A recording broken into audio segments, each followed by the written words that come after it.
Hello students, welcome to daily news analysis of the Indian Express. Today the date is 11 September, so let's get started. And before moving further, I would like to tell you about something that we have started. We have started a foundation course for UPSC prelims. Actually, see, the first thing in UPSC preparation you need is to have a proper analysis of where you stand. Because no matter ये आपने कहाँ से coaching किया, आपने क्या किया है, but आप इंडिविजुअली जानते हैं आपका लेवल आप कहाँ स्टैंड करते हैं। कई बार होता है कि लोग क्लास अटेंड कर लेते हैं बट नहीं एब्जॉर्ब कर पाते हैं उस चीज को। They they are not able to cope up with that sort of lectures. Okay, so what we are doing is first you do a be loyal with yourself, do a proper analysis that where you stand because सिर्फ इसलिए कि आपने coaching कर ली है या आप दिल्ली में रह रहे हैं आप सोचें कि मैं एग्जाम कभी ना कभी निकाल लूंगा, तो ऐसा नहीं है। Just ask yourself if you need a personal mentorship to who can track your performance, who can monitor how you're progressing towards this tough journey. So if you want, you can join us. The fees is 5,000 per month. We have started today only with polity section. Okay, we have started right from the basics. Okay, and that too in a live session. Okay, it will be live, okay, on Zoom. So you can, as per whatever your current level is, you can discuss us, you can ask your queries and so on. Okay, lectures will be live daily and आज जो भी पढ़ाया जाएगा वो अगले lecture में पहले 15 minutes आपसे मॉक प्रैक्टिस कराई जाएगी और उसके साथ हम जो भी टॉपिक करेंगे उसी पर मेंस आंसर राइटिंग आपको इन बिटवीन दी लेक्चर ही करवाई जाएगी। क्योंकि ऐसा नहीं है कि आप सिलेबस कर लें और बाद में मेंस आंसर राइटिंग खुद से करेंगे। देखिए कर लेते हैं कुछ बच्चे, देर आर 10% पीपल जो बहुत अच्छे से ये काम कर लेते हैं, बट सभी नहीं कर पाते हैं। मेजोरिटी बच्चे फेल हो जाते हैं because they are unable to get that hand holding support that they need. क्योंकि सभी उतनी अच्छी टॉप क्लास स्कूलिंग या कॉलेज उतने अच्छे बैकग्राउंड से नहीं आते हैं। Okay, so that's what we are providing and what it will help you is that you will able to make your own handwritten notes, okay, that too in short and concise form along with us lecture के साथ साथ, because we are not making any fancy PDF just to attract you, but everything will go in a handwritten manner जो कि आपने पहले भी lecture देखे हैं यूट्यूब पर मेरे मेंस 450 के। ठीक है, इसी के साथ हम आपका current affair plus targeted mains study 450 plus जो चल रही है वो आपको इसी के साथ कराई जाएगी and one two one call discussion भी अवेलेबल होगा if you think your foundation is very weak. Okay, so that's all I want to inform you. Let's go on and discuss our newspaper. देखिए majority पूरा newspaper G20 से ही भरा हुआ है आज भी। ओके, सो हम सिर्फ वो देखेंगे जो हमारे एग्जाम पॉइंट ऑफ व्यू से हमारे लिए रेलेवेंट है। हमारा G20 दो ग्रुप्स में डिवाइडेड था, एक west led G7 grouping, okay, who are backing Ukraine, और दूसरा रशिया असिस्टेड बाय चाइना। इन दोनों की फ्रेंडशिप को ये लोग डिफाइन करते हैं as no limit friendship.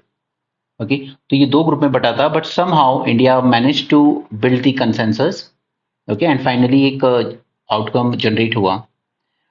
Now, the consensus text enable us to look ahead to the solution for a just and lasting peace.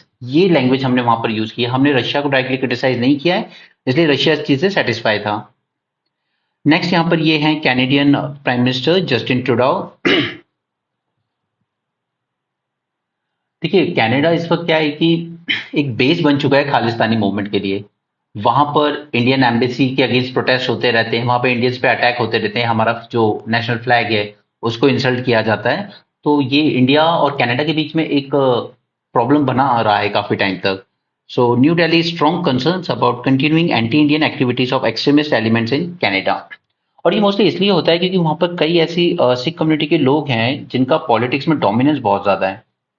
Okay, एक पार्टी है, नाम जानना जरूरी नहीं है, बट उसने कहीं ना कहीं इस वक्त जो रूलिंग पार्टी है इनकी उसको सपोर्ट दे रखा है और उस पार्टी का पूरा सपोर्ट रहता है for Sikh homeland in extremist लोगों को। So this prime minister Trudeau is not able to take a decisive action against them. तो इंडिया इसके अगेंस्ट प्रोटेस्ट करता रहता है and they keep on repeating same words that we will look into this. Now, G20 New Delhi leader declaration adopted Saturday did not mention Russian aggression or condemn the Russians for the war in Ukraine. It just called upon all the states to refrain from threat और use of force. और Russia ने भी इसको दूसरे वे में interpret किया है। Russia का कहना है कि the declaration which did not mention Russia while calling for piece in Ukraine, तो ये भी इसको एक ब्रेक थ्रू की तरह देख रहे हैं। ओके, तो ना रशिया नाराज है ना वेस्ट वाले ज्यादा नाराज हैं, तो कहीं ना कहीं थोड़ा कंसेंसस बना के हमने एक आउटकम जनरेट कर दिया है। Now, it did acknowledge the impact of security on the economy, but also flagged UN Charter on dialogue and diplomacy. The phrase that today's era must not be of war. ये हमारे prime minister ने दिया था, तो इस तरह के phrases आप अपने आंसर में जरूर यूज किया कीजिए। They are really impactful. New Delhi also added paragraphs on territorial integrity. Now see, इस वर्ड को कितने अलग अलग वे में इंटरप्रेट किया है सभी कंट्रीज ने। जैसे बीजिंग ने इसको इंटरप्रेट किया यूएस के कंटेक्स्ट में कि आप ताइवान में इंटरफेयर मत कीजिए, ठीक है, टेरिटोरियल इंटीग्रिटी चाइना की रिस्पेक्ट कीजिए। दिल्ली ने इसको देखा है एक मैसेज की तरह चाइना को, जो बॉर्डर स्टैंड ऑफ पे चल रहा है चाइनीज एग्रेशन के अगेंस्ट। G7 ने इसको इंटरप्रेट किया as a message to Russia, and Moscow ने इंटरप्रेट किया इसको as a message to NATO कि आप और ईस्टवर्ड एक्सपेंशन नहीं कीजिए। ठीक है, तो ये वर्ड एक है टेरिटोरियल इंटीग्रिटी, बट इसका इंटरप्रिटेशन सब कंट्रीज ने अपने अपने अकॉर्डिंग किया है।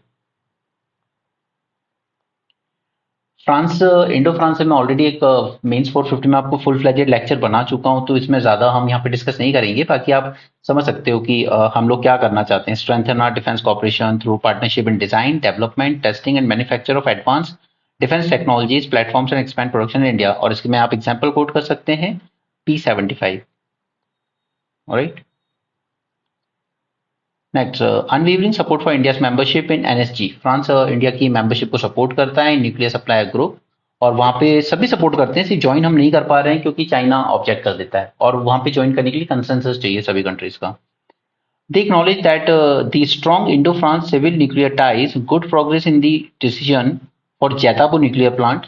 ये जो जैतापुर लग रहा है महाराष्ट्र में है, और इसको इंडो फ्रांस मिलकर इंप्लीमेंट कर रहे हैं न्यूक्लियर पावर प्रोजेक्ट को। Engagement of both sides to expand bilateral cooperation to establish a partnership for co-development of SMR and AMR technology. Again, this small modular reactor, ये जो छोटी नई जनरेशन के न्यूक्लियर रिएक्टर आए, इस पे भी मैं आपको फुल फ्लेजेड लेक्चर बना के दे चुका हूँ मेंस 450 में। बिकॉज प्लीज इसको प्रिपेयर कर लीजिए। अब तो ये बहुत ज्यादा न्यूज में आ रहा है। जैसे G20 समिट आया, मैंने उसके पहले ही बना दिया था lecture, because I found it personally important. Okay, अब तो ये इतना ज्यादा न्यूज में आ चुका है कि आप इसको आप नेग्लेक्ट नहीं कर सकते। मोस्टली G20 से रिलेटेड न्यूज़ है, और G20 के लिए अब हमारे पास काफ़ी कंटेंट है दिमाग में, सो अब हमें बार बार हर एक छोटी छोटी चीज़ पढ़ने की जरूरत नहीं है। यहाँ पे दो टर्म्स हैं, G4 एंड L69 ग्रुप। ये क्या है? देखिए, G4 इन 4 कंट्रीज का है, Brazil, Germany, India and Japan. ऐसा कोई ग्रुप या ऑर्गेनाइजेशन नहीं है, बस ये एक इनफॉर्मल अंडरस्टैंडिंग है कि हम चारों एक दूसरे की कैंडिडेसी को सपोर्ट करते हैं for inclusion in UNSC permanent member. Permanent, okay. Non permanent member तो बनते रहते हैं 2-2 साल के टेन्योर के लिए, बट परमानेंट मेंबर बनने के लिए हम चारों countries, Japan, Germany, India, Brazil, हम एक दूसरे की कैंडिडेसी को सपोर्ट करते हैं। इसी को G4 ग्रुपिंग कहते हैं। L69 ग्रुपिंग, तो ये लीस्ट डेवलपमेंट, जो सबसे कमजोर कंट्रीज हैं from Africa, Latin America, Caribbean, Asia and Pacific, यानी कि जो स्मॉल आइलैंड्स हैं, इनका ग्रुप है, और ये कहता है यूएनएससी में रिफॉर्म की जरूरत है। नाउ इस समिट ने एक जो अच्छी चीज की है वो है कि इसने एलिवेट किया है global south influence in the world governance. ठीक है, हमने voice of global south summit भी किया था G20 के स्टार्टिंग में। रही बात यूरोपियन यूनियन की, तो उसके साथ हमारा कुछ नेगोशिएशन चल रहा है एफटीए को लेकर, अभी तक कंप्लीट नहीं हुआ है। क्लाइमेट चेंज को लेकर हम लोग कोऑपरेट कर सकते हैं, लाइफ इनिशिएटिव, ठीक है। उसके बाद डिजिटल टेक्नोलॉजी को लेकर next India, middle east, Europe and economic corridor बनाने की बात की है। इस पर अभी हम आगे डिस्कस करेंगे अगले पेज पर। ये हैं तैयब एर्डोगन, न्यू दिल्ली के प्रेसिडेंट हैं, ठीक है। इन्होंने कहा है कि ये जो 5 कंट्रीज जो परमानेंट मेंबर बनी बैठी हैं यूएनएससी में वीटो पावर के साथ, ये रिप्रेजेंट नहीं करती आज के वर्ल्ड को, और इन्होंने बैक किया इंडिया की मेंबरशिप को कि हाँ, इंडिया को होना चाहिए। बट वी ऑल नो कि टर्की इंडिया से कुछ ज़्यादा अच्छे रिलेशन नहीं रखता है, क्योंकि वो हमेशा कश्मीर इशू पर पाकिस्तान के सपोर्ट में बोलता रहता है। ठीक है, ये जो कॉरिडोर बनने वाला है, इसके बारे में अभी हम आगे बात करेंगे। इटली ने कहा है, देखिए, एक तो पहली बात तो ये कि इटली G7 का मेंबर है, ठीक है। एंड G7 मेंबर में से इटली अकेला ऐसा मेंबर है या कंट्री है जिसने BRI प्रोजेक्ट को सपोर्ट किया है, एंडोर्स किया है, बेल्ट एंड रोड इनिशिएटिव को। The only G7 country which have endorse belt and road initiative is Italy. Final decision on whether to leave BRI was still to be taken. Italy is the only G7 nation to sign up to BRI. ये prelims में statement ऐसे आ जाते हैं, तो please यहीं से in between the paragraph से ही आपके क्वेश्चन टफ बनाए जाते हैं। यदि सब G20 पे हम बहुत पढ़ चुके हैं, G20 अब और नहीं जानना हमें, काफी है, हमारे पास सफिशिएंट कंटेंट है और हमें सिर्फ यूपीएससी निकालना है, हमें कोई एक्सपर्ट नहीं बनना है अभी फॉरेन डिप्लोमेसी का। जब टाइम आएगा तब बन जाना। Next, countries apex drug regulators CDSCO asked state regulators, doctors and patients to remain vigilant about to medicine. पहली है डेफिटेलियो और जो लिवर के लिए है, और दूसरी है कैंसर के लिए एटसेट्रिस। ठीक है, बस एग्जाम्पल इंपॉर्टेंट नहीं है, मैं सिर्फ उन मेडिसिन के एक बार नाम दिखाना चाहता था, क्योंकि यूपीएससी कुछ भी करता है। ईरान यूएस बॉन्डिंग तो अच्छी नहीं है, बट कतर ने मीडिएट किया है, तो ये लोग अपने प्रिजनर स्वैप करने के लिए तैयार हो गए। नेक्स्ट, अगर चाइना के लिए के अगेंस्ट सबसे अच्छा कोई सपोर्टर मिल सकता है यूएसए को, या जो कंट्री थोड़ी असर्टिव भी है चाइना के अगेंस्ट, तो वो वियतनाम है। ये फिलीपींस है यूएस का सबसे अच्छा पार्टनर, बाकी नेक्स्ट इज वियतनाम। ठीक है, और वियतनाम ही है जिसने इंडिया से ब्रह्मोस मिसाइल भी खरीदी है, क्योंकि वो चाइना उसको ज्यादा परेशान करता है साउथ चाइना सी में, और तेजस भी इनके साथ नेगोशिएशन चल रहे हैं, वियतनाम के साथ भी और फिलीपींस के साथ भी। तो यहाँ पर यूएस प्रेसिडेंट वियतनाम की विजिट पर हैं। He secured deals with Vietnam on semiconductors and minerals. It is a strategy to secure global supply chains from China related risk. Okay, अब यहाँ पे मिनरल्स की बात आई है, तो अगेन मैंने आपको एक video full fledged 450 main series में बना के दिया हुआ है on rare earth elements, okay, and critical minerals. उस वीडियो को देख लेना, क्योंकि जो भी इंपॉर्टेंट टॉपिक्स होते हैं और उनमें ज़्यादा होता है मेंस के हिसाब से, वो मैं सेपरेट वीडियो में आपको करा देता हूँ। यहाँ पे म्यांमार आइसोलेट चल रहा है वर्ल्ड ओवर से। ठीक है, ज़्यादा लोग कंट्रीज के साथ कर नहीं रही हैं जब से इसके यहाँ पर कूप हुआ था।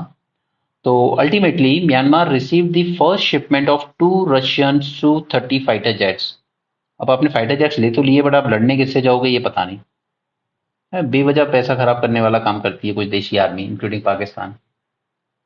म्यांमार की किसी लड़ाई है ही नहीं, वो आपस में लड़ रहे हैं। चलिए, यहाँ पर हेल्थ को लेकर इंडिया की क्या प्रायोरिटीज हैं। पहला, building resilient system for health emergency prevention preparedness and response. ठीक है, हमेशा सिर्फ रिस्पॉन्स वाले पे ही ध्यान दिया जाता है, जनरली हेल्थ की बात होती है कि हम कैसे क्योर करें, हॉस्पिटल्स ज्यादा खोल दें, मेडिसिन अवेलेबल करा दें, बट बेटर है कि हम ध्यान प्रिवेंशन पर ही दें कि वो बीमारी आए ना। क्योंकि इंडिया में 60-70% जितनी भी बीमारियां आती हैं, जितने पेशेंट्स हॉस्पिटल्स में जाते हैं, ये 60-70% पेशेंट वाटर बॉर्न डिजीज की वजह से आते हैं। अगर हम साफ पीने का पानी अपने लोगों को दे पाएंगे, तो हम हॉस्पिटल तक पहुंचने की नौबत ही नहीं आएगी। सो हमारे लिए जरूरी है कि हम प्रिवेंशन, प्रिपेयरनेस और रिस्पॉन्स तीनों पे ध्यान दें, ना कि सिर्फ रिस्पॉन्स पर। तो ये चीज पूरे वर्ल्ड ओवर भी होती है, सॉरी, पूरे वर्ल्ड ओवर भी अप्लाई होती है कि प्रिवेंशन पे ध्यान दिया जाए। Strengthening cooperation in pharmaceutical sector with focus on ensuring equitable availability and access to vaccine। क्योंकि वैक्सीन वर्ल्ड ओवर कोविड के टाइम पे वैक्सीन की कमी नहीं थी, बट ये था कि डेवलप कंट्रीज, रिच कंट्रीज में 3 डोज तक लग चुके थे लोगों को, बूस्टर भी लग चुका था, बट अफ्रीकन कंट्रीज में 1 डोज भी नहीं पहुंचा था। हालांकि वहां पे ज्यादा नहीं फैला था, बट फिर भी कंट्रीज चाहती थी कि उनको मिले vaccine.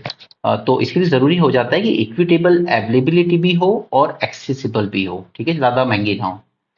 Now, creating a platform for sharing digital health innovation and solution to ensure universal health coverage like CoWIN platform या ई संजीवनी। ठीक है, और इंडिया ये दोनों शेयर करने के लिए तैयार है वर्ल्ड के साथ। Next, consensus reach with some compromise, क्योंकि India did not insist on countries contributing towards $200 million fund for digital health program. ये फंड बनाने की बात की थी इंडिया ने, बट कुछ कंट्रीज ने इसके अगेंस्ट कहा कि नहीं, हम कंट्रीब्यूट नहीं करना चाहते। तो फिर इंडिया ने इंसिस्ट भी नहीं किया कि ठीक है, मगर कुछ नॉन प्रॉफिट ऑर्गेनाइजेशन ने उनका ठीक है हम कंट्रीब्यूट करेंगे। A platform for sharing knowledge, intellectual property rights, resource, vaccine, diagnostic and therapeutics. अब देखिए, यहाँ पे ये जो वर्ड आया ना, इंटेलेक्चुअल प्रॉपर्टी राइट, बस यही पूरी वजह है कि वर्ल्ड की जो रिच कंट्रीज हैं, डेवलप कंट्रीज, वो इस इनिशिएटिव में ज्यादा खुश नहीं थी। बिकॉज सबसे ज्यादा पेटेंट अगर होल्ड करती हैं तो वो रिच वेस्टर्न कंट्रीज। ठीक है, and they don't want to share it first. उन्होंने काफी रिसर्च करके, मेहनत करके बनाया है। All they want is to do business with that, ना कि लोगों की हेल्थ के लिए वो उसको ऐसे कोई फ्री ऑफ कॉस्ट या सस्ते में शेयर करना चाहते। WHO के साथ हमने लॉन्च किया है global initiative on digital health. इसकी 4 मेन पिलर्स हैं। मैं नहीं कहूंगा कि इसको याद रखना जरूरी है, बट एक बात देख लेते हैं। Investment tracker, repository of existing digital health solution, knowledge sharing for implementation and country specific adaptation of these solutions. While $200 million fund proposed by India did not find consensus, India committed to offering of CoWIN, eSanjeevani, Ayushman Bharat digital mission platform as digital public good to other. अब digital public good का यहाँ पे मतलब हो जाता है कि हम उसको शेयर कर रहे हैं, वो भी एक ओपन एंडेड वे में। ओके, उसकी कोडिंग्स वगैरह आप यूज कर सकते हो और अपने खुद के लोकल प्लेटफॉर्म बना सकते हो। इसी आयुष्मान भारत पे ही वर्ल्ड बैंक ने कहा है कि बहुत बढ़िया स्कीम थी, इसने करीब 44 करोड़ यूनिक आईडीज को क्रिएट किया। ठीक है, बाकी हमने पिछला तो देखा ही था, वो सीएजी की रिपोर्ट जो आई थी कि एक ही नंबर पर 9 लाख से ज्यादा रजिस्टर थे आईडीज। ओके, तो फर्जीवाड़ा तो खैर हर स्कीम में होता ही है थोड़ा तो। Why have some oppose this platform? तो ये वेस्टर्न कंट्रीज ने अपोज किया, क्यों किया है? मोस्टली G7 कंट्रीज ने किया, who currently hold the majority of patents for drug diagnostic and vaccine. और ट्रेडिशनल मेडिसिन को लेके क्या स्टैंड है? तो वर्ल्ड कहता है हाँ कोई दिक्कत नहीं, इंटीग्रेशन कर सकते हैं इनका, ट्रेडिशनल मेडिसिन का भी, but it should be evidence based traditional medicine practice. ठीक है, प्रूफ कीजिए कि हाँ ये इफेक्टिव है, अच्छी है। ये नहीं कि बस हाँ हाँ आयुर्वेद है इफेक्टिव होगा, ऐसा जरूरी नहीं है। कि बीच में क्या हुआ था कि हमने ये आयुर्वेद को ज्यादा पुश देने के चक्कर में हमने कह दिया टीबी की दवाई, टीबी ठीक हो जाएगा इससे। बट कुछ महीने पेशेंट ट्राई करने का, पेशेंट ने कहा यार हमारी बीमारी और ज्यादा बढ़ गई है इससे। ठीक है, तो एविडेंस बेस्ड होना चाहिए कि हाँ ये आयुर्वेदिक मेडिसिन वाकई इफेक्ट सही वर्क करेगी आपकी बॉडी पे। अफ्रीकन यूनियन, ये क्या है? नया मेंबर तो बन गया G20 का। ठीक है, और ऐसा नहीं है कि G20 का मेंबर ये बना है तो सिर्फ अकेले इंडिया की दम पे ही बना है या इंडिया ने प्रपोज किया, ऐसा नहीं है।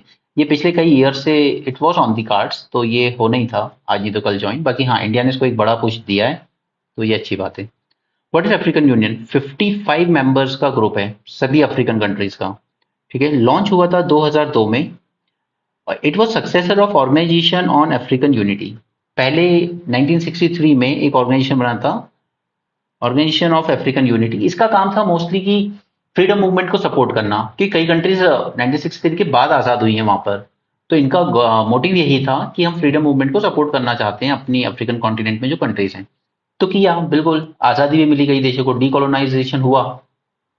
बट उसके बाद जो प्रोग्रेस होनी चाहिए थी, जो पॉलिटिकल स्टेबिलिटी लाने के लिए साथ में मिलकर वर्क करना था, वो नहीं कर पाया ये।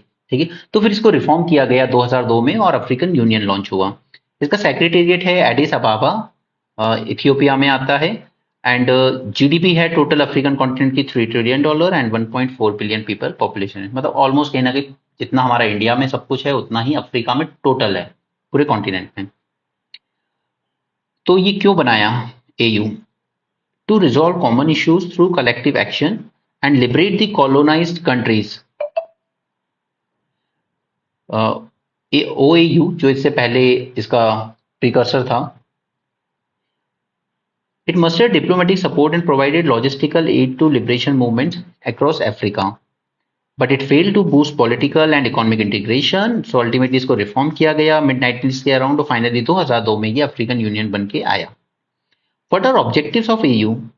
Objective है greater unity and solidarity between African countries to accelerate the process of political and socio-economic integration. AU addresses the multifaceted social, economic, political problems. Its key objective is promoting peace. Basic जो आप दिमाग से सोच सकते हो, ठीक है, piece लाना है, स्टेबिलिटी लानी है, सिक्योरिटी लानी है रीजन में, ताकि टेररिज्म एक्सट्रीमिज्म का इम्पैक्ट ना हो। Protecting and promoting human rights, क्योंकि यहाँ पे ट्राइब्स आपस में लड़ते बहुत ज्यादा हैं। अचीवमेंट्स है क्या? कुछ थोड़ी तो है। एयू की पीस कीपिंग मिशन है, इसने अभी वार्निंग भी दी थी, ये जो बुर्किना फासो और कुछ कंट्रीज में जहां पर मिलिट्री coup हुआ ना, वहां पे वार्निंग भी दी थी कि we the African Union army will intervene. ठीक है, so AU's peace keeping mission help government to tackle terrorism across Africa. Interventions have prevented violence in countries like Burundi, South Sudan, and Sudan. EU's diplomatic efforts have also resulted in resolving conflicts in Africa. ठीक है, for example जैसे Ethiopian government और वहां की एक टिग्री नाम की जगह है, टिग्रे, ये सब मैप मैं आपको करूंगा बाद में। टिग्रे पीपल्स लिबरेशन फ्रंट, इनके बीच में लड़ाई चल रही थी, तो वहां पर इन्होंने डील करा दी थी, and that was good thing. African continental free trade agreement, इन्होंने आपस में एफटीए साइन किया इन 2020। Okay, so that was good, क्योंकि अगर पूरे अफ्रीकन कॉन्टिनेंट पे फ्री फ्लो होगा ट्रेड का तो वैसी बात है सभी को बेनिफिट होगा। जैसे इंडिया ने आज जीएसटी आने के बाद वन मार्केट बनाया ना, वैसे ये लोग आपस में सभी कंट्रीज मिलके भी वन मार्केट बनाना चाहती हैं। ओके, अब देखते हैं next next article. Just a second guys.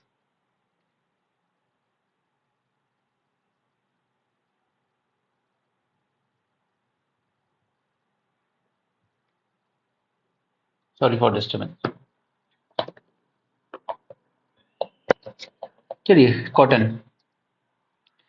देखिए, हमने अराउंड 2002 के आसपास बीटी कॉटन का कल्टीवेशन अलाउ किया। ठीक है, Atal ji was moving force behind this. Okay, Gujarat ने सबसे पहले अडॉप्ट किया अभी इसको। ठीक है, एंड नतीजा ये हुआ कि एरिया का कवरेज भी बहुत बड़ा और साथ में प्रोडक्टिविटी बहुत ज्यादा बढ़ी। ठीक है, और इसको हम जनरली मेजर करते हैं वन बेल्स। ठीक है, वन बेल यानी 170 kg। ओके, तो चलिए देखते हैं कि इसमें क्या हुआ, फिर क्या प्रॉब्लम आ रही है बीटी कॉटन में। Cotton, like coconut, is a source of all three abs, that is food, feed and fibre. तीनों काम में, तीनों के काम आता है हमारे लिए कॉटन। ये जो फाइबर होता है, वाइट फ्लफी फाइबर जो हम देखते हैं, या आप उसको लिंट भी कहते हैं, इसमें 36% होता है कपास, बाकी का होता है सीड 62%, और वेस्ट होता है 2%। बीटी रेवोल्यूशन शुरू हुआ हमारे यहाँ 2001 से लेकर। ओके, और 2013-14 तक हमारा प्रोडक्शन बढ़ के हो गया 140 लाख से ऑलमोस्ट 400 लाख बेल्स। बेल्स यानी one bale equal to 170 kilogram each. Okay. Now this was significantly enabled by BT technology. So from 2002, GM cotton hybrids incorporating genes isolated from soil bacterium Bacillus thuringiensis और BT। अब ये BT gene जो हमने gene add किया, क्या करता है, ये एक तरह का प्रोटीन एक्सक्रीट करता है। ओके, एक तरह का प्रोटीन जो अटैक करता है इस अमेरिकन बुलवॉर्म इंसेक्ट पेस्ट पर। ठीक है, अमेरिकन बुलवॉर्म, इसका जिसका नाम है हेलिकोवर्पा, और इस पर अटैक करता है। देन अल्टीमेटली ये हमारी जो बीटी कॉटन आने के बाद हमारी जो ईल्ड थी वो ऑलमोस्ट डबल हो गई, और आज हमारे यहाँ का जितने भी एरिया में हम लोग कॉटन कल्टीवेशन करते हैं उसका 95% बीटी कॉटन है। ठीक है, बट क्या हुआ है 2013-14 के बाद से प्रोडक्शन और ईल्ड दोनों ही कम होना शुरू हो गई है। ठीक है, जो बढ़ के 566 केजी पहुंच चुका था वो गिर के वापस आ गया 447 पे। तो ये क्यों हुआ है? इसका रीजन है पिंक बॉल वार्म, पीवीडब्ल्यू। क्योंकि देखिए, जब बीटी बना था तो ये टॉक्सिन जो रिलीज करता है प्रोटीन के फॉर्म में, ये माना गया था कि टारगेट करेगा दोनों को, हेलिकोवेरपा भी यानी अमेरिकन वाला, और पीबीडब्ल्यू को भी यानी पिंक बुलवॉर्म को भी। ठीक है, दोनों को अटैक करेगा। बट हुआ क्या कि इसने अपनी इफेक्टिवनेस रिटेन की अगेंस्ट अमेरिकन बुलवॉर्म। बट 2000 के बाद हमें देखा गया 14 के बाद कि unusually large survival of PVW larva was detected. ठीक है, तो अमेरिकन बुलवॉर्म को तो टैकल कर लिया है, बट ये जो पीबीडब्ल्यू है ये सर्वाइव कर रहा है उसके बाद भी। It was not a serious pest previously. It appeared in crops later stage. Okay, central और सदर्न इंडिया में ज्यादा हॉन्ट किया है इसने। अब ये यहाँ पर जो स्टेटमेंट दिए ना गाइस, ये आपके प्रीलिम्स के लिए बहुत इंपॉर्टेंट हो जाता है। सो प्लीज इसको जरा थोड़ा ध्यान से सुनिएगा। ओके, प्रीलिम्स में इसी तरह के स्टेटमेंट आते हैं इन बिटवीन द पैराग्राफ से, और फिर एग्जाम पेपर हमारा टफ हो जाता है। पीबीडब्ल्यू ये है मोनोफेगस पेस्ट। ओके, मोनोफेगस, जबकि हेलिकोवेरपा है polyphagous paste. This is first point you should remember. Next, being monophagous, it enabled the PVW larvae to develop resistance to BT proteins. PVW population became resistant क्योंकि इस paste की जो life cycle है वो short होती है, just 25 से 30 दिन, और इस वजह से ये कंड्यूसिव है to complete at least 3-4 generation in a single crop season of 180 to 270 days. हमारे यहाँ कॉटन की जो क्रॉपिंग सीजन है वो ऑलमोस्ट 270 डेज तक जाता है। ठीक है, 8 से 9 महीने तक का टाइम ले लेता है वो। तो इतनी लंबे टाइम में तो ये जो पेस्ट है ये 3-4 जनरेशन प्रोड्यूस कर देता है। ओके, जो अल्टीमेटली अफेक्ट करता है हमारी लिंट क्वालिटी को और ईल्ड को। नो, तो अब ये जो स्प्रे करना होता है इंसेक्टिसाइड वगैरह या पेस्टिसाइड, इससे काम नहीं बनता। इससे कंट्रोल में नहीं आता। इसका एक ऑल्टरनेटिव है हमारे पास, listen carefully for your present. इसका एक ऑल्टरनेटिव है मेटिंग डिसरप्शन, कि अगर हम मेल और फीमेल की मेटिंग ही डिसरप्ट कर दें, वही अलाउ ना करें, तो एग ही प्रोड्यूस नहीं कर पाएंगे, राइट। तो उसके लिए हम लोग डिप्लॉय कर रहे हैं गॉसिपलर। ये होता है एक तरह का फेरोमोन केमिकल जो सीक्रेट करती है फीमेल पीबीडब्ल्यू। ये सीक्रेट करती है ताकि मेल को अट्रैक्ट कर सके, ऑलराइट। तो इसी फेरोमोन को हम लोग आर्टिफिशियली सिंथेसाइज करेंगे ताकि मेल एडल्ट्स को अट्रैक्ट किया जाए, ठीक है, और उनको फीमेल से दूर ले जाया जाए। वो फीमेल्स की तरफ ना जाए, तो ना तो एग्स प्रोड्यूस होंगे और ना ही वो ग्रो होंगे फिर, राइट। तो ये रीजन है। सो प्लीज, पीछे मैंने आपको उन दोनों में डिफरेंस बताया, मोनोफेगस एंड पॉलीफेगस में। और यहाँ पे ये जो मेटिंग डिसरप्शन है ना, इसको याद रखिए कि ये क्या होता है। तो इसमें हम लोग गॉसिपलर का यूज करेंगे, जो कि एक तरह का फेरोमोन केमिकल होता है जो फीमेल पीबीडब्ल्यू सीक्रेट करती है, ठीक। और इसके लिए अप्रूव किए गए ये जो मेटिंग डिसरप्शन प्रोडक्ट हैं, हमें चाहिए ना, तो उसके लिए अप्रूव किए गए पीबीके नॉट एंड स्प्लेट। अब प्रीलिम्स में अगर यूपीएससी को ज्यादा मस्ती चढ़ी तो ये दो टर्म लेकर पूछ लेगा ये क्या है, ठीक। सो ये दोनों मेटिंग डिसरप्शन प्रोडक्ट है, ठीक है, पीबीडब्ल्यू के। आई होप आपको आर्टिकल अच्छे से समझ में आया हो। It is really important. यहाँ से दो क्वेश्चन प्रीलिम्स के आपके आराम से बन जाएंगे अगर यूपीएससी को पूछना होंगे तो। Now cotton importance to Indian agriculture textile sector तो खैर हम जानते ही हैं, ठीक है। तो बीटी टेक्नोलॉजी से काफी इम्पिटस तो मिला प्रोडक्शन को, बट अब ये जो थ्रेट आ रहा है पेस्ट इन्फेस्टेशन का, ये डिस्करेज कर रहा है फार्मर को कॉटन ग्रो करने से। अब हम आते हैं जो हमने ऊपर शुरू में बात की थी कि ये क्या होता है, क्या करने वाले हैं इसको बना के, ठीक है। इंडिया, फिर यहां से जाएंगे मिडिल ईस्ट, ओके, यानी कि सऊदी अरेबिया, यूएई वगैरह, और वहां से यूरोप इकोनॉमिक कॉरिडोर, ठीक है।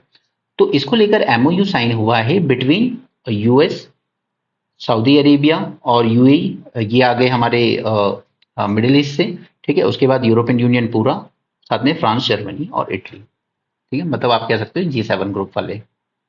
तो चलिए, ये क्या होगा, ये एक तरह का ट्रांसपोर्ट कॉरिडोर होगा जिसमें रेलवे लाइंस भी होंगी, सी लेन्स भी होंगे। अल्टीमेटली हमें क्या करना है कि हमें एक तरह का इकोनॉमिक इंटीग्रेशन करना है Asia, Arabian gulf and Europe का, ठीक है। Now, this is actually part of a partnership for global infrastructure investment for funding infrastructure projects seen as counter to BRI. Okay? और ये नया नहीं है, ये लॉन्च तो अनाउंस कर दिया गया था 21 में ही, जो G7 सबमिट हुआ था, ओके। और इसको बाइडेन ने उस टाइम नाम दिया था build back better world, B3W framework, okay. और इसका सिंपल एजेंडा था, हमें BRI को काउंटर करना है, बेल्ट एंड रोड इनिशिएटिव को, क्योंकि वो करता है डेट ट्रैप कंट्रीज की।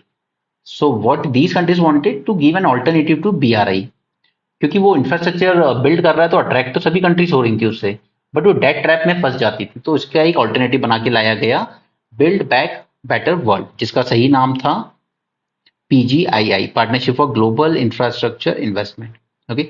बट कोई ज्यादा प्रोग्रेस हुई नहीं। फिर 22 में जब G7 सबमिट हुआ जर्मनी में, so PGII was officially launched as a joint initiative to fund infrastructure projects and in developing countries through public as well as private partnership या private investment. Okay. गोल था कि हम मोबिलाइज करेंगे करीब $600 billion from G7 countries by 2027 to invest in critical infrastructure.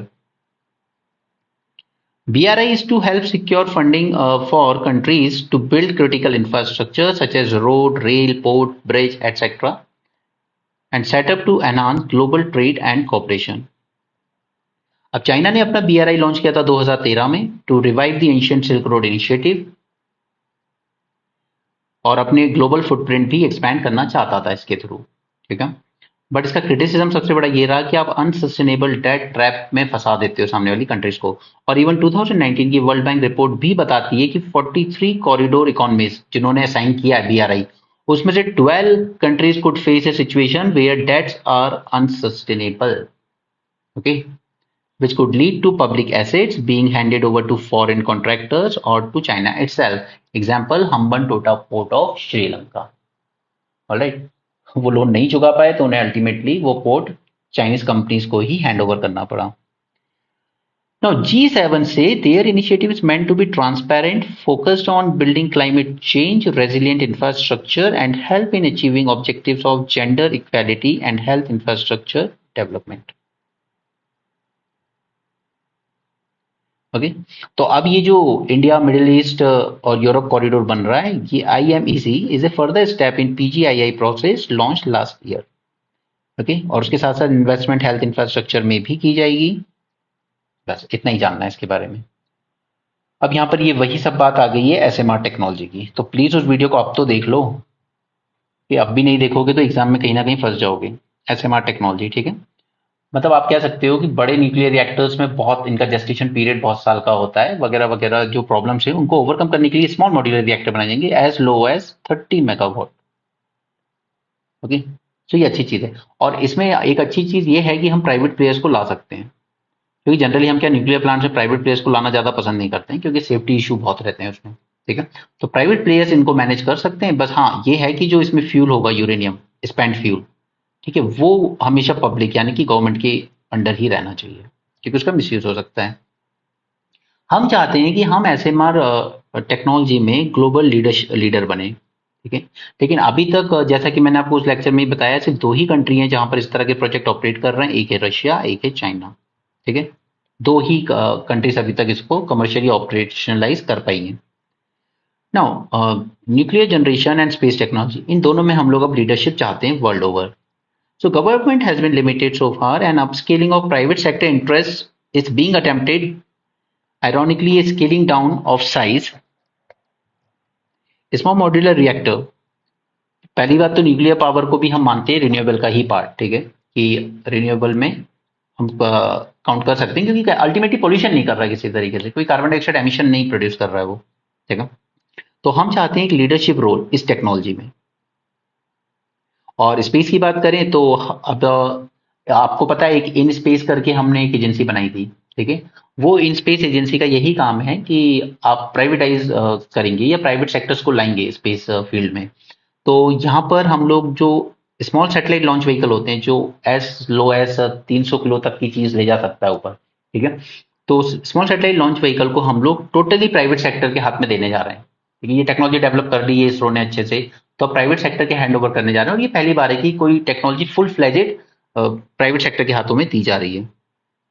ठीक है, तो ये दो स्टेप्स हमें बताते हैं कि कहीं ना कहीं हम चाहते हैं कि प्राइवेट सेक्टर ज्यादा आए इन चीजों में। ओके, सैटेलाइट्स वाले काम में भी और न्यूक्लियर पावर में भी। तो अल्टीमेटली हमारा जैसा रिकॉर्ड रहा है चंद्रयान 3 के बाद, तो हम उम्मीद कर सकते हैं कि हमारे पास ज्यादा इन्वेस्टमेंट आएगा। ठीक है, क्योंकि स्पेस मार्केट बहुत बूम पर है, क्योंकि कई कंपनीज हैं जैसे Amazon, गूगल, ये कहती है कि हम अपना ही सैटेलाइट सिस्टम लॉन्च करना चाहते हैं। Okay, hundreds of satellite. तो उसके लिए हम चाहते हैं कि हमारा जो ग्लोबल सैटेलाइट लॉन्च का मार्केट है उसमें हम अपना शेयर इंक्रीज करना चाहते हैं। ओके, स्मॉल रिएक्टर की बात करें तो हम चाहते हैं ग्लोबल लीडरशिप मिले, क्लीन एनर्जी की तरफ ट्रांजिशन कर पाएं, तो हम यूज करना चाहते हैं SMR को as a foreign policy pitch, ताकि हम इस टेक्नोलॉजी को मास्टर कर सकें और फिर दूसरी कंट्रीज के साथ शेयर भी कर सकें। तो प्लान किया जा रहा है एक road map for studying the feasibility and effectiveness of deployment of such reactors, और दूसरी कंट्री से कोलैबोरेट करने का भी ऑप्शन है, और इंडिजिनियसली डेवलप भी कर सकते हैं हम। तो हमें अपनी एटॉमिक एनर्जी एक्ट में कुछ चेंजेस करने पड़ेंगे जो कि अलाउ नहीं करता है प्राइवेट सेक्टर को, तो इसमें अमेंडमेंट तो ऑब्वियसली जरूरत पड़ेगी, and possibility of allowing participation of private sector and startups. ठीक है, देन हमने जो अपने न्यूक्लियर रिएक्टर्स हैं ये छोटे लेवल से शुरू किए थे 220 MW से, फिर हम बड़े की तरफ चलेगा almost 700 MW pressurise heavy water reactors तक अब हम लोग यूज कर रहे हैं। ओके, सो बाकी सब वही बातें जो मैं उस लेक्चर में ऑलरेडी कर चुका हूँ, कि इनकी पावर कैपेसिटी होती है 30 MW to 300 MW per unit. Okay, इनमें रिस्क भी कम होता है, इनमें कॉस्ट भी कम आती है। वर्ल्ड ओवर दो रिएक्टर ऑपरेट कर रहे हैं, academic Lomonosov floating power plant in Russia and HTR PM demonstration SMR in China. ठीक है, और ये ग्रिड कनेक्टेड भी इनका। अर्जेंटीना को भी थोड़ा बहुत एक्सपीरियंस है इस फील्ड में। हमारी चंद्रयान 3 की सक्सेस ने बूस्ट की है इंडिया की इमेज को, इसलिए प्राइवेट सेक्टर हम पे ट्रस्ट कर सकता है। स्मॉल सैटेलाइट लॉन्चिंग व्हीकल वाला प्रोग्राम हमने ओपन किया है प्राइवेट सेक्टर को, तो इस पे बिडिंग इनवाइट की गई है, क्योंकि वो सब मैं करवा चुका हूँ SMR, इसलिए मैं उसमें दोबारा आपका टाइम वेस्ट नहीं करना चाहता, कि कुछ बच्चे हैं जो रेगुलर फॉलो कर रहे हैं तो उन्होंने देख लिया होगा ऑलरेडी वीडियो, और जिन्होंने नहीं देखा है देख लो। यहाँ पर क्रूड ऑयल के प्राइसेस फिर से बढ़ना शुरू हो गए हैं। तो आर्टिकल छोड़िए आप, मैं आपको डायरेक्ट बता देता हूँ इसका लिंकेज क्या है। देखिए वर्ल्ड ओवर क्या है कि इकोनॉमी अब थोड़ा सा रिवाइव करना शुरू हो रही है। ठीक है, स्पेशली यूएस। यूएस ने काफी मॉनेटरी टाइटिंग की अपने यहाँ पे, तो यूएस में अल्टीमेटली इन्फ्लेशन थोड़ा कम हुआ है। और ऊपर से फिर विंटर भी आ रहा है। ठीक है, तो विंटर में क्या होता है कि एनर्जी नीड ज्यादा बढ़ जाती है।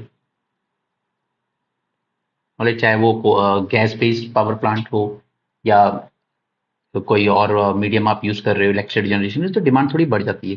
तो अल्टीमेटली क्या हो रहा है कि ओवरऑल ऑयल ऑयल की डिमांड थोड़ी इंक्रीज हो रही है। तो और दूसरा रीजन है कि प्रोडक्शन कट कर रहे हैं। सऊदी अरेबिया हो चाहे रशिया हो, ये लोग प्रोडक्शन काफी कट कर रहे हैं। ठीक है, तो इन दोनों फैक्टर्स की वजह से ऑयल के प्राइसेस राइज कर रहे हैं, ऑलमोस्ट $90 तक जा चुके हैं पर बैरल। एंड एक्सपेक्टेड कि $100 पर बैरल को क्रॉस कर जाएंगे। ठीक है, तो इससे अल्टीमेटली इंडिया पे इम्पैक्ट क्या पड़ता है? हम लोग इंपोर्ट करते हैं अपने ऑयल का 87% बाहर से। ठीक है, तो अल्टीमेटली क्या लाता है हमारे लिए? Import led inflation. ठीक है, क्योंकि जब ऑयल ही महंगा हो जाता है, petrol diesel gas electricity generation everything get costly.